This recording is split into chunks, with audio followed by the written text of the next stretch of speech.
Time will tell how this one will go.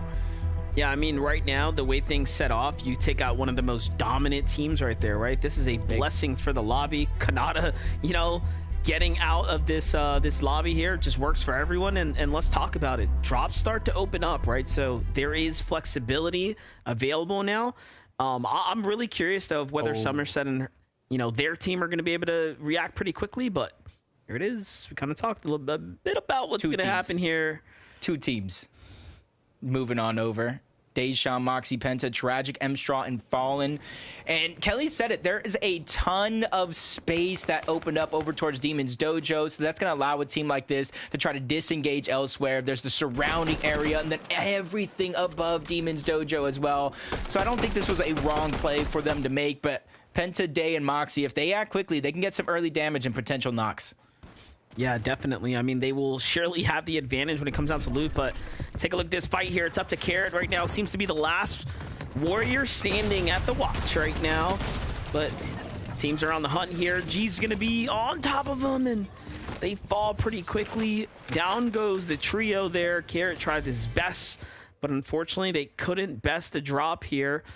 And this is going to be good for G's, Gary, and Doxy, who obviously had things kind of drag out for them last game, so they shouldn't be third party this time, or at least be well prepared for the teams that are going to rotate in. Yeah, just a lot more time for them to kind of loot up.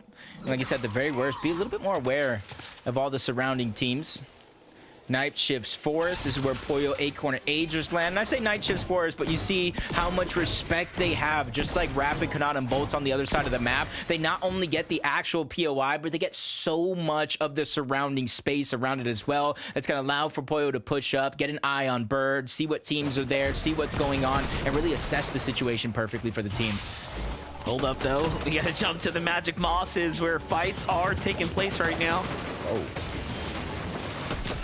Lot going on here. It's not every day you see the wind sprite being used, kind of granting a little bit of elevation, but it is going to come down with one player knocked. They're trying to rush this revive, keep him alive with the splashes, but pressure's coming from underneath. Not wanting to let it be an easy revive, but it is going to be a 2v2. One team having a big health advantage, though. Bobby's already finished. They still have their down teammate. They're going to look to back up here as the other team starts to rotate in. Shots flying. Things are settling now. I like the full call here to just heal up, as Mist is trying to play defensive ball right now. Not sure if that's the right call here. Nope, Status comes through and runs him down. Threads is going to have to try to get this pickup, but no, instead, the full-on disengage here. He's just going to go ahead and opt out of the fight, but look at this. He's rotating right into a fresh trio off to his side. They don't see him just yet. It's almost going to be like a 50-50 here. He's either going to get tore up by that other trio, or that other trio is going to get distracted by Prom, Status, and Mafia, allowing him to disengage. And it does look like Prom's going to just kind of move on back. He spotted out that trio, but the trio spotted him as well. It's all about if they're going to be chasing the solo. This is crazy. It does look like they're just going to end up fighting trio versus trio. That was almost best case scenario. And I think there's an additional team towards the north that's slowly but surely moving in to get Surge. That's what looks so wild about it, is like you see all this natural cover, all these trees. They have no idea how much threat is really in this area. It's not just a solo on the run. No, there are lurkers nearby. And they're looking to collapse in and see what kind of damage they can take from this fight potentially here. Dragon's going to be one of the first to be a casualty of this exchange here. It's almost looking like it's all duos left alive. Yeah, this is a team right here, even without Dragon. They like to take situation just a little bit aggressive, box to box. That's how they typically get their surge, but when things don't go right, it's not necessarily the best for them. They're gonna have to recollect. But Status, Mafia, Prom, once were the aggressors. They turned out to disengage, but once again finding an open opportunity, the upper hand. They continue to push forward. That's Rojo on the other side, but he's getting pushed into the whole duo, trying to cut back, but it's just not going to be enough. Full 3-on-1 is going to be intact, but hopefully that solo, the last player alive, Fishy, is going to be able to do just that. Stay alive. He got about 5 minutes on those reboot cards. He has to be able to use that time wisely. Yeah, it's just lurking right now. Trying to catch a little bit of info through the edit here. There's no shot he pulls the trigger just yet. He's really gonna have to wait this one out for a moment. Okay, he's going a bit early, but seems like it was worth it. Hasn't been spotted out yet. Shots in the north. Might just distract this team. It's going to be tough. It's going to be tough. Even if he ends up getting like the one pump damage on one player, they at least know he's there. So I like the idea to sneak around, try to get the reboots, especially since some of that team is underneath Magic Mosses. So they're not going to have the full trio to be able to spot him out and get that damage. One player is going to go ahead and use the porta potty to try to escape, but it's just a little bit too late to follow that one up. Well played for him, at least being able to get out of there with the reboot cards. Look at this. Acorn, Aegis, and Pollo taking action into their own hands. So, you know, clearly game one was lacking, right, in damage in the early game. If this was a different type of setting, like if this was a finals lobby, right, with the best of the best, that'd be a terrible spot to be in. But, you know, given that this is just group stages, they were able to kind of claw their way out of that one. Nearly picking up a victory royale. 13 eliminations is spectacular. Game one. Still coming in second, down on Surge. Just great opportunities. And you can see another in-progress spike, using the Typhoon Blade to break through the builds, cause chaos, cause confusion, not knowing where to position yourself. And he has his teammates there just walking down his opponent as well. So he really stood no chance at all. Brando actually played that one picture perfect with his duo right behind him, making sure that he didn't take too much damage. And even if he did, they could do a bait and switch on out. Noxy, Aura, Curly right now on the move. Trying to start edging their way in. It's a very sweet spot to be in here. Fully loaded. It seems like the drop playing very nice to them this game right here. They are the, I would say, the most Eastern team, if you want to call it that. So see how things are going to end up working for them right now. Meanwhile, as we get kind of a little bit more north towards the Seaport City, you have Degen, Sandman, and Havoc right here in a bit of a standoff. We saw that this does seem to be a spot where a lot of teams have kind of naturally rotated towards, but this is a contested drop, right? You have Shakjuk and Velify who have been playing this area as well, so. It's almost like not only that, but we talked about the different mountain ranges. You still got Brutal Boxcars just north, the Shattered Span Bridge, where a lot of teams like to position up against, especially if the zone pulls over in the Shattered Span favor. So it's all about picking and choosing your position wisely as each zone does pull forward.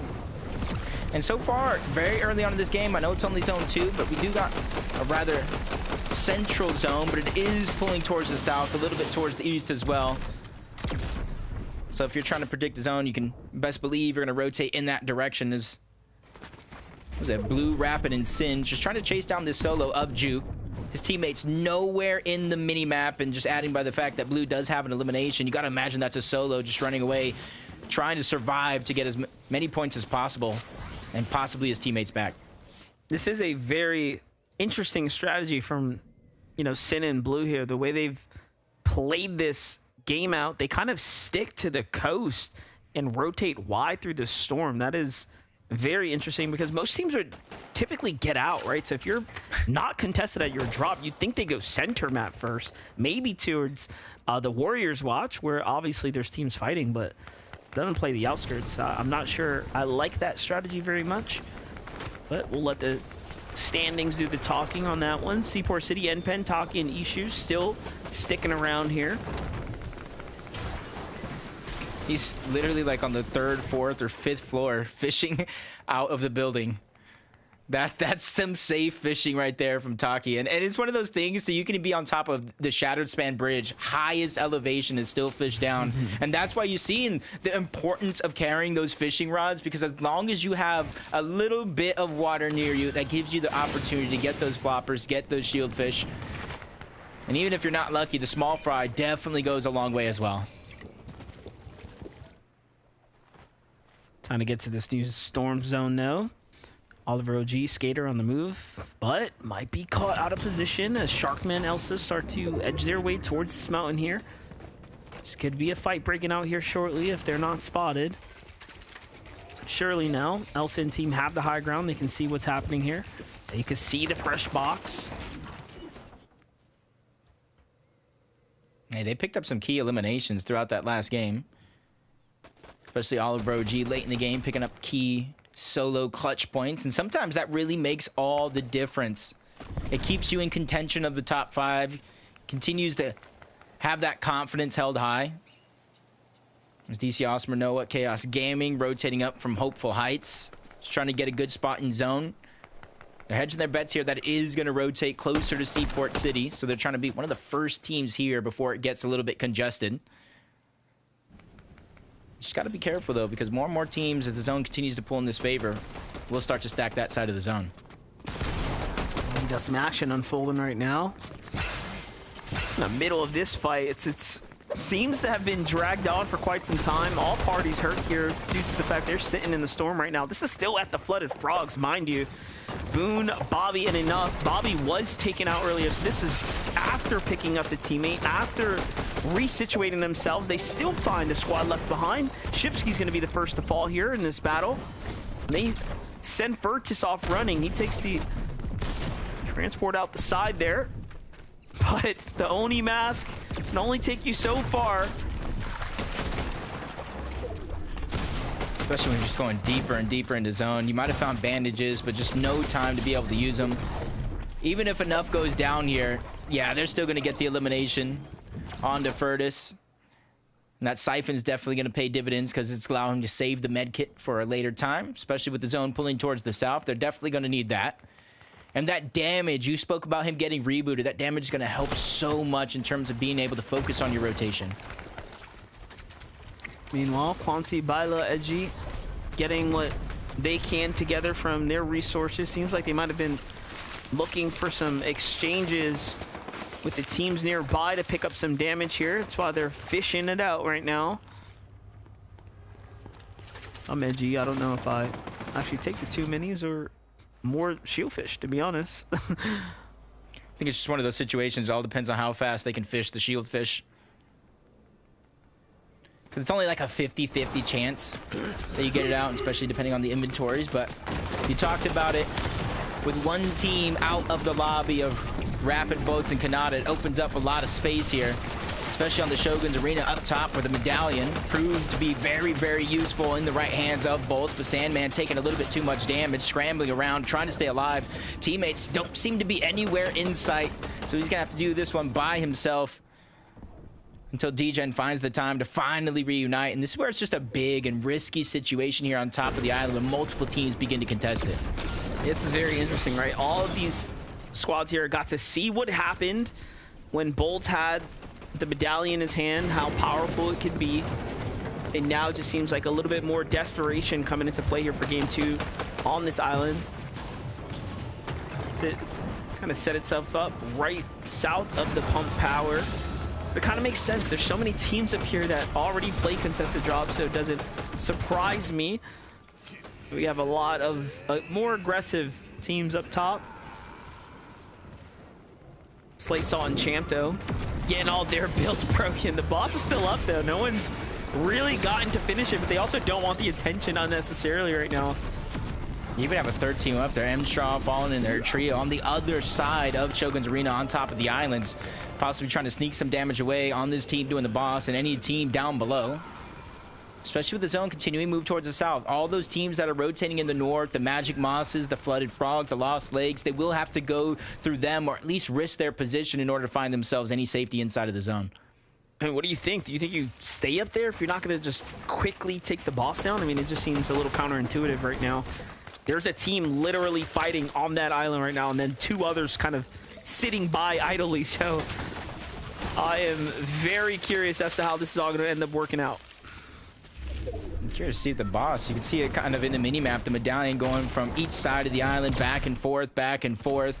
Opportunity to try to steal it away, even if another team did start it. But not everybody has that luxury, the safety of the arena. Some have a far pull to go, and they're trying to make that rotation quick. Timing is absolutely important in terms of your rotations. You rotate a little bit too late, you become stuck at the edge of zone, focus. You rotate too early, the same thing. You become focused by teams that are already in the zone and others that have to make their way in as well. Get a nice little update here with Bowshot, Benjyfishy, and Flow.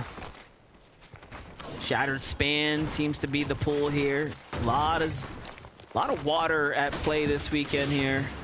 Saw a ton of it yesterday. I believe roughly 4 of those end games out of the 5 games we watched yesterday had some kind of significant water zone in play. I thought I saw DGen get it down as one of those teams that was on top of the Shogun's arena onto Fallen. That was the 3rd team that was up there as well. When you have to rotate off of the Shogun's arena and you don't have a mask, that's going to be one of the harder rotations you're going to make. You're just susceptible to so much damage because you kind of glide down. But Sharkman, Raul, Elsa, even with all this fishing, left their position stagnant, sacrificing Storm Surge. Now they fall themselves below and falling fast. 114, but they spot Acorn, Pollo, and Agers. Some shots are going to land, but still 40 below. They know their work is not done just yet, and that's why they're trying to take these additional angles. This is a good team right here. Elsa, Sharkman, and Raul, we've seen a lot of success out of them, but this fight right now, this loadout, doesn't seem like they have enough firepower likely to take on Pollo, Acorn, and Agers. Acorn and Agers to position themselves inside the Seaport City clearly shows us that they are having a harder time than usual finding the damage or feeling comfortable about the damage. Because there's about 8 teams here. This is not the place you want to be if you are safe from the Storm Surge, and that's what happens. You let your guard down, the team jumps up on you. And all of a sudden now, Sharkman catches Pollo there by surprise, and the finish comes through. These are back and forth exchanges here, both sides facing casualties. Acorn clutching up for his side. Yeah, unfortunately, Elsa and Raul found one down below. Sharkman getting a little bit too aggressive, overzealous up above, at least trying to solidify the elimination, basically sacrificing himself for the 3 points. Against Agers and Acorn, that's a team that you do kind of want to tear apart, but Seaport City seems to be in the center of this next zone. So even though they have their backs up against the zone itself, it will open up, grant them a lot of space and time to move around. But both teams seem to kind of benefit from that exchange. 500 above for one, 932 above for Acorn and Agers. Trying to fix the problem that they had in game 1 in Surge, but it just costed them a whole teammate. I will say this, with the way the zone's going to play out and the limited land dynamic to their north, although they lost their teammate Pollo, I think it might play out well for them. They can still win this game. If they start playing for visuals now, they could really make it hard for other teams to get comfortable on the north side, and that's where most of the lobby's at right now. Yeah, we have seen some, especially on the high ground, and when no teams can look up, the duos can kind of escape a lot of the dangers down below, but they just have to be able to make it to that stage. Did they get the reboot off? They're doing it. Is it. Pollo back? Can he land? Is he going to be able to survive? And I think he will, because he's going to drop down into that natural cover around the buildings. So forget playing with this one as a duo. Acorn, Agers, they made the call. They stuck to it. And you look at where they're at in the zone as well. I talked about it opening up. They opened up and immediately went for the reboot, granting them the extra time and space with no team having rotated yet. Yeah, no, look at that north side, right? That's exactly what I'm talking about. And there isn't a real team solidified up top other than the team that they just fought, right? Elsa, and even they don't really know that Acorn and them went for the pickup. So obviously it's all starting to come to a close now. And look at this, the zone's pulling south. Everyone has to move now. This is at least a boon for the lobby, if you think about it. It's not going to the water, so you can be grateful for that one, but this is going to be quite the rotate for everyone right now. Oliver and his team, not all of them even have that mobility, so they're making that important call, rotate early, and so far that's going to grant them position in zone. Probably one of the first teams. Enpen, Taki, Xiao, they're going to be able to rotate on out. Some of them having kinetic blades, others have the void mask, but they still know timing is of the essence, so they're quickly trying to be one of the first teams there. You can see Oliver on that mountaintop because they were quick to react. They get some of the best positioning inside of the zone for now. Rising from the ashes here, Agers, Acorn, and Pollo are back in full effect, but I'm noticing there is a bit of a lack of material, given that they had to split some with Pollo after the pickup. They're all bouncing back here, getting nice and situated here. Notice they're not even opting for full bases. They're just playing deeper and deeper into the storm line here, possibly looking to find some resolve in the material counts that they can pick up on this outer edge. Yeah, because they're one of the first teams there, they know they don't have to build around their back. Smiley, Max, Olaf. They got a key elimination moments ago in that replay. Brought them above the Storm Surge threshold, 262. Almost from here on out, Storm Surge is going to be affecting a lot of these teams, dictating if they get to play. You see eliminations and loot being split around. Making sure that each and every one of these players are as healthy as can be, as Acorn, Agers, Pollo starting to go on the offensive. You talked about, because of that reboot, the lack of resources. They're trying to go ahead and capitalize on it, but they pull zone yet again. One of the first teams to be able to position themselves on the front side. This is actually working out very well for them, but hold that thought. Chaos Gaming's left by himself now. Can he actually save Noah plays here? There are teams looking to collapse in on this loot here, potentially. Chaos has to jump out now. And it is a mad scramble here. The edit comes out, finds Sleepsy with a huge tag there. But he's gonna have to rotate here soon. Noah's still down. Yeah, tough to, of course, make that call, but look, Noah's gonna go ahead and drop what he can here. So that's gonna at least put Chaos in a good spot to get his shields back up, but it's up to him now to clutch up as many points as possible here as we start inching our way into this endgame now. Of course, Acorn's team's the first one set up. They have high ground, and that's a crazy play for them to make. This high ground pull by themselves, essentially committing their material count to the height. We've seen the problems that this can cause if you do not find a refresh. So it's going to come down to pure on opportunity now, Jacob. Yeah, they are desperately in need of an elimination here. You saw it. It was Acorn just having only metal. Agers as well. They see a full couple of trios down below, trying to rotate their way in, and this is where they're going to try to use it as the golden opportunity. Catch them off guard, making their way in zone. No shots connecting just yet, but a mad scramble in and out of these builds. They're just doing what they can, and even though they didn't get the opportunity they were looking for, they didn't take much damage either. We got to give credit to Pollo's call right there. He saw the edit come out and called for his team to back off, and they came back immediately.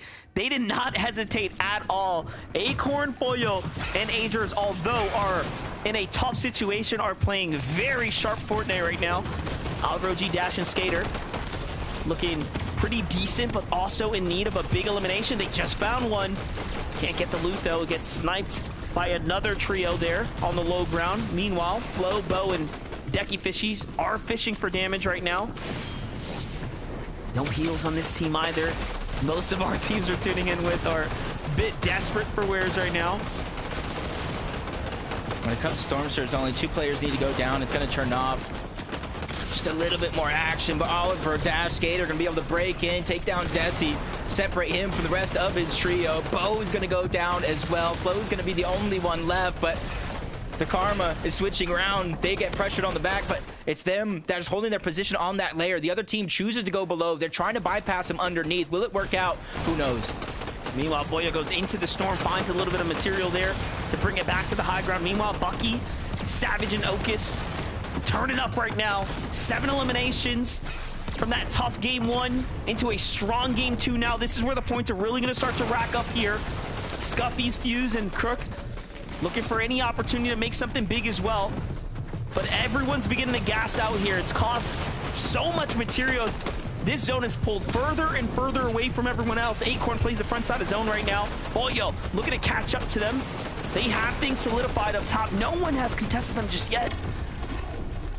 Immediately orb to the front side of the zone. You can see the damage right now coming out from Pollo. The pressure onto Quanti, really not wanting to give him a chance to come out of zone, but down below, Bucky trying to make a play. He goes down. Okus is feeling the pain as well. Craze is forced to try to back up, save the day, but the zone is there, and so is Champ. Quick down onto 1. They're trying to get the eliminations. Siphon's going to be so fruitful. He gets the knock. He just needs to stay alive long enough for the Siphon to come into play. Look at this. Pollo has a Siphon for himself, speaking about it. Healing him right back up to max HP now. All of a sudden, they are very much in this game here. Bobby's starting to cut down, and they should be able to clean up house here. Everyone down below is facing troubles from the Storm or the other teams, and their HP is looking like it is getting cut away very fast. From a reboot to the driver's seat right now, Pollo is making sure that they didn't put that opportunity in vain. Oka's down below, still scrambling in and out of the zone. Has a flopper left, but no time to use it. That's Craze just leading the path, trying to give him some extra cover on the other side, but they're getting smushed to the low ground. Craze with a medallion, makes a play on the crook on the other side, bringing it down to a 3v2, but he gets dropped as well. Oka's by itself, and he doesn't stand a chance. Agers, Acorn, and Pollo pull off a big win. Very nicely done there. Game 2 wrapped and put on just exceptional fashion, and you know what, they did it in the end, and it was not easy at all. From a pickup at the Seaport City and then to keep pulling zone, sometimes you just need a little bit of luck on your side, but I can't believe they made the call to go for high ground right there. That was a risky move, and it ended up paying out huge for them. Congratulations to them. Take a look at it from their perspective. We knew at this moment when Pollo went down to pick up those materials and then come back up and he found the siphon, they had the game on.